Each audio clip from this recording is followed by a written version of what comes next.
A girl calls out to Ikuto, while another uses the cute nickname Ikkun. Someone else calls him Big Brother, and a duo addresses him formally as Ichise-kun. The narrator wonders if this environment is actually a man's paradise, or perhaps something much more intense. In this reality, women possess an incredibly strong libido, leading them to become the carnivorous types who actively hunt for men. Our protagonist, Ichise Ikuto, explains that he has lived in this world of reversed common sense for 15 years.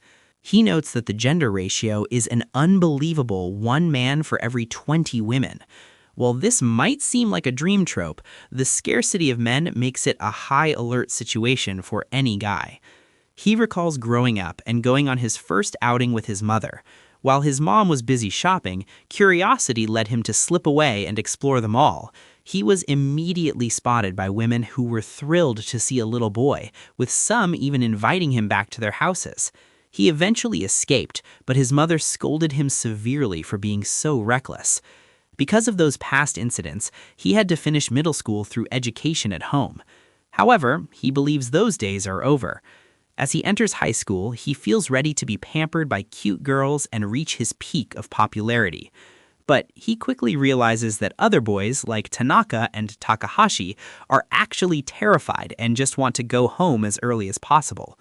Since women are so aggressive, the men have become frightened herbivores. Still, Ikuto thinks that by his old world standards, there is no reason to turn down an invitation from a girl. Suddenly, 2 girls step in to tell the crowd to step back because they're frightening the boys.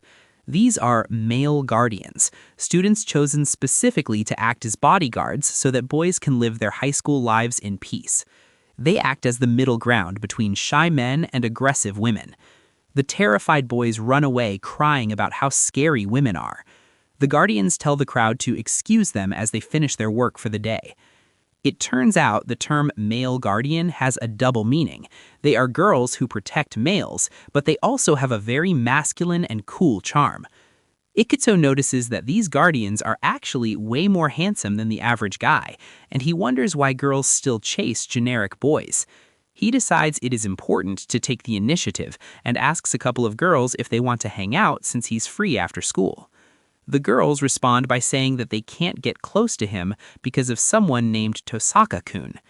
When Ikuto mentions that Rui is currently busy in the faculty room, the girls quickly clarify that he is completely misunderstanding why they can't approach him. The girls explain that they can't possibly interfere with the pairing between Ichise-kun and Tosaka-kun, and they tell him he should just start dating him already. Ikuto thinks to himself that while same-gender romance is accepted in this world, he actually wants to date a beautiful girl, especially since Rui is a man just like him. After the girls leave, Ikuto reflects on his daily routine. He styles his black hair every day and has even built up some muscle with visible abs. He notes that while he was popular when he first enrolled, he's now the only one left in the room, making him worry that a pampered harem life is just a dream. Since it's against the rules for boys to go home alone, Ikuto decides to go find Rui. He eventually spots Rui surrounded by a group of girls. Rui tells the girls he has to leave because of his duties as a male guardian. We get a good look at Tosaka Rui, a high-spec, prince-like guy with silver hair and long eyelashes. He's actually a bit taller than Ikuto. Everyone in school knows him because of how overwhelmingly cool he is. Rui apologizes for being late and explains he got caught talking to some girls after finishing his chores. Ikuto calls him a lucky jerk, but Rui mentions that while he appreciates the support, it's a bit of a problem when it happens every day. He admits he worries about Ikuto being alone and notices that Ikuto seems much more comfortable around girls than other boys. Rui looks at Ikuto and asks if he can keep protecting him from right by his side. Ikuto is momentarily blinded by how handsome Rui is. He feels like a plain guy who can never compete with someone as perfect as his guardian. Ikuto wonders if he is really that unpopular as a man, even in this strange world. When he starts pouting, Rui tells him that being by his side should be enough and asks if that isn't okay. Ikuto realizes he just can't bring himself to hate such a good-looking friend. Ikuto smiles and says that having Rui by his side is perfectly fine. This seems to surprise Rui. The narrator reminds us that even in this world, having a lifelong friend is a treasure. Rui gets a bit shy and mutters that Ikuto says things that get his hopes up without even knowing it. When Ikuto asks what's wrong, Rui quickly brushes it off and says they should get going. The two head toward a new cafe known for its great hamburger steaks. Rui makes sure Ikuto told his family he would be late so they wouldn't worry. Privately, Rui vows that he won't let any perverts get near Ikuto. After eating, Ikuto thinks to himself that the handsome Rui is probably the one who actually needs to watch out for perverts. Rui remarks that Ikuto is finally living a normal life, remembering how he used to talk to every girl he saw with absolutely no boundaries when they first met. Rui brings up how Ikuto used to say things that sounded like pickup lines back in the day. Ikuto is absolutely mortified and begs Rui never to mention his folly of youth again. He reflects on how he woke up in this world as a baby after almost graduating high school in his previous life, which explains why his common sense is so different. Rui decides to test Ikuto's knowledge and asks him why guardians are required to escort boys. Ikuto gets the answer right, explaining that if a guy is alone, he might be hit on or even taken away by force. Rui agrees and reminds him that a male guardian must always stay right by his side to keep him safe. The two walk by a girl who is pressuring a guy to come play with her for a bit. Rui steps in and politely tells the girl to release the man and stop her persistent attempts, mentioning that this kind of behavior can be traumatic for men. The girl runs off after apologizing profusely. Rui explains that by working as a pair, they can save men from these situations much more smoothly. Ikuto realizes that even after 15 years in this world, he still hasn't fully shaken off his old common sense, but he feels that Rui understands how to handle him perfectly.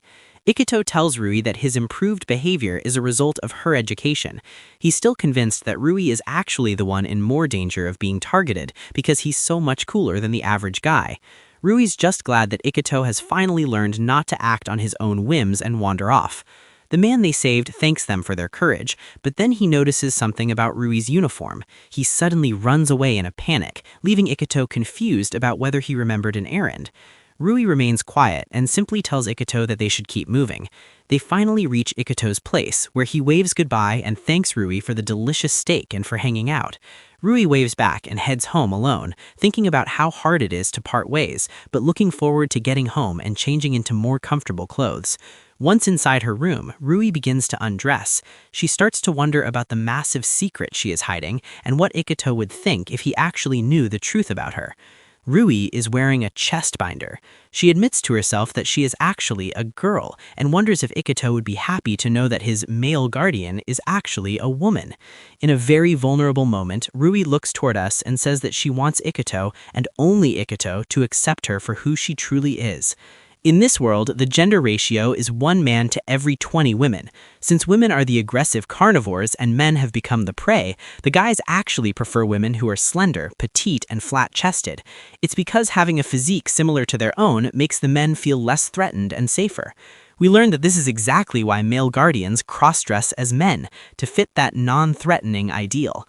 Rui is looking at her reflection in the mirror and realizing that her true form is the exact opposite of the world's ideal.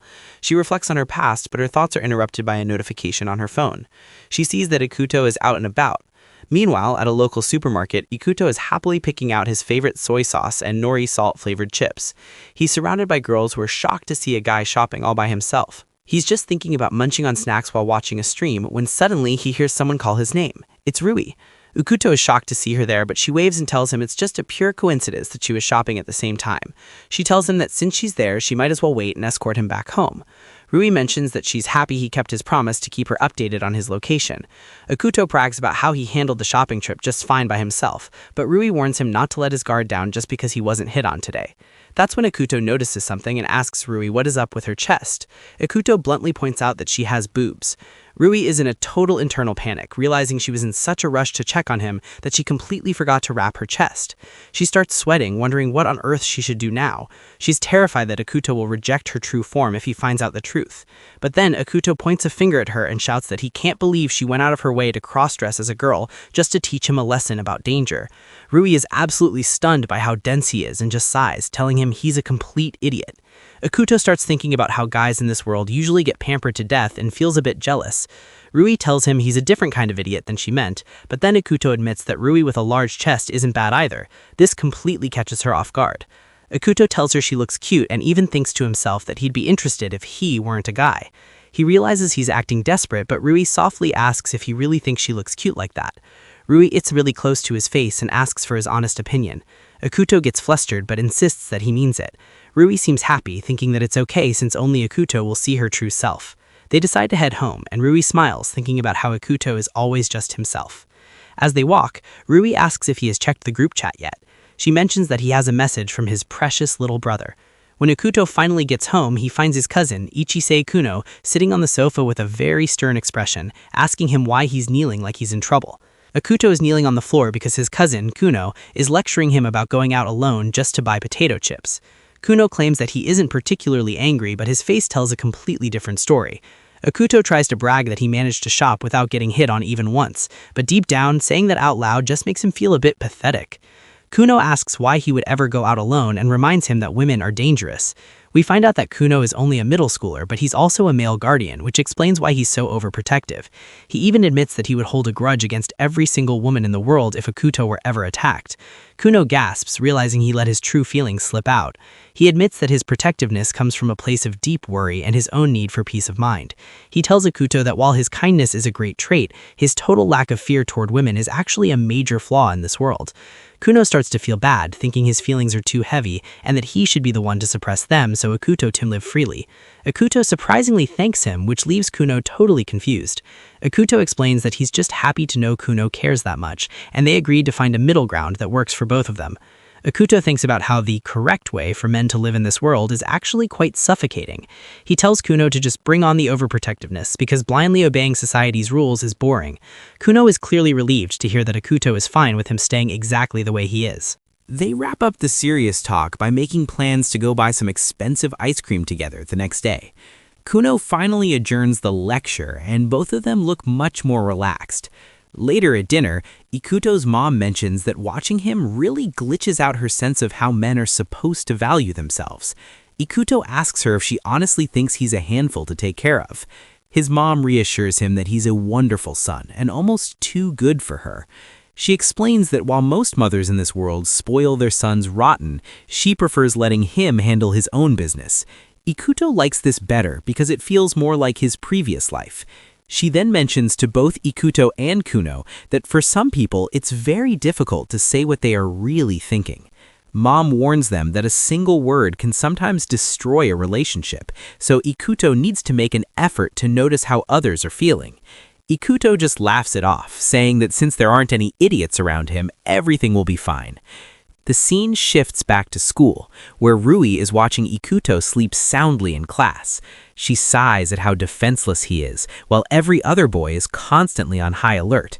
She thinks to herself that even though she used to have zero interest in boys, getting to see his sleeping face makes the job worth it. We get a flashback into Rui's childhood and why she used to hate herself.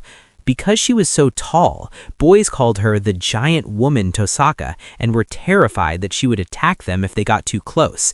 They judged her completely based on her appearance. Even the girls stayed away from her back then. Desperate to avoid being hated by the rare boys in the world, she started binding her chest.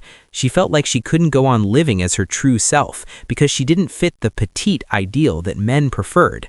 When she entered middle school, she decided to reinvent herself as a cool ikemen girl. She changed her voice, her hair, and her entire demeanor just to make school life bearable. However, deep down, she hated herself even more because she felt like people only acknowledged the mask she was wearing, not the real her. She began to wonder what the point of her existence even was if she was only worth something when living a lie. That's when a counselor suggested she aim for a male guardian position at a high school. Rui was skeptical at first, thinking the boys would just be terrified of her and demand she be fired. Rui reflects on how she might as well get some good benefits like a scholarship if she's going to live a lie anyway. She tells herself she's only becoming a guardian for her own sake, not just to protect boys. The teacher then introduces her as Ikuto's new guardian, and she politely promises to do her best, while Ikuto just stares at her. Rui eventually notices Ikuto's intense staring and asks him if there's something on her face that is bothering him. Ikuto apologizes and admits he was just thinking about how insanely handsome she is. He tells her it's amazing a genuine handsome guy like her exists and assumes she must have tons of fans. But Rui is secretly sad because she feels far from popular and has almost no friends. Ikuto feels bad for his assumption and apologizes for rushing their friendship. Rui tells him he doesn't need to apologize so much. Ikuto then suggests they drop the formal speech and asks if he can call her just Rui. Rui's heart skips a beat as she tentatively agrees.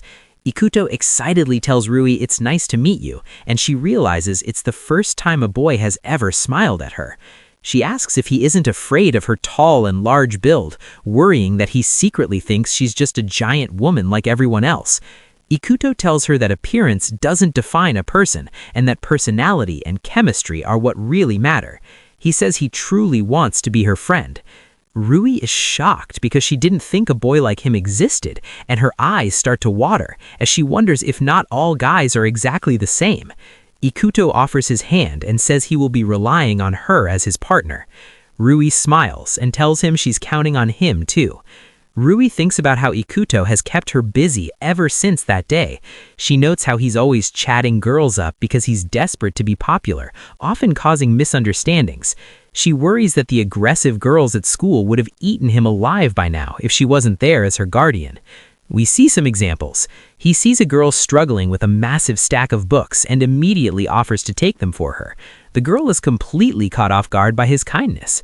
Later, he finds another girl sitting on the ground feeling sick. He asks if she's okay and offers her a piggyback ride to the infirmary, or even better, a princess carry.